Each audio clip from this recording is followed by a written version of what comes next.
以色列人啊，當聽耶和華的話，要起來向山爭辯，使岡陵聽你的話。山嶺和地永久的根基啊，要聽耶和華爭辯的話，因為耶和華要與他的百姓爭辯，與以色列爭論。我的百姓啊，我向你做了什麼？我在什麼事上厭煩？你可以向我證明。我真將你從埃及地領出來，作奴僕之家的救贖我也差為摩西、亞倫、米利暗在你面前行。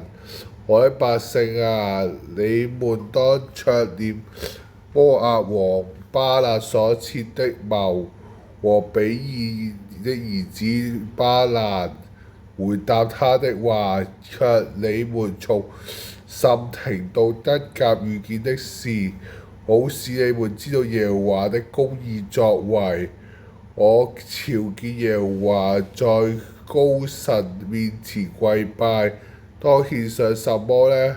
豈可獻上一歲的牛犢為燔祭嗎？耶和華喜悅千千的公羊，或是萬萬的油河嗎？我豈可為自己罪孽獻我的長子嗎？為心中厭惡的罪惡獻我所生的嗎？世人啊，耶和華指示你何為善？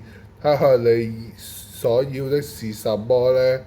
只要你行公義、好憐憫、謙卑心，與你神同行。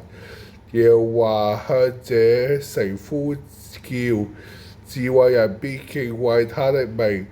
你當聽誰派定刑杖的刑罰？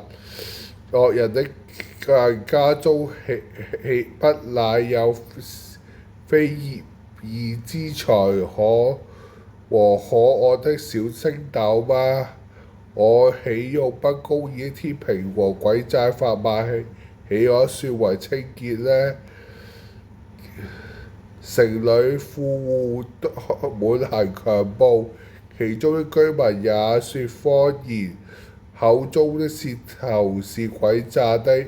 因此我打你，使你傷痕甚重，使你因你的罪惡荒涼。你要吃，卻吃不飽；你的虛弱顯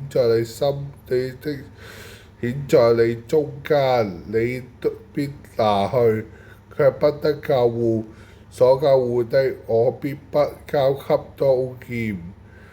你必栽種，卻不得收割；端橄欖，卻端不出油末生；端葡萄，卻不得酒喝，因為你守暗利的惡規，行亞哈所行的一切所行的，順從他們的計謀。因此我必使你荒涼，使你的居民令人恥笑，你們也必擔當我民的羞恥。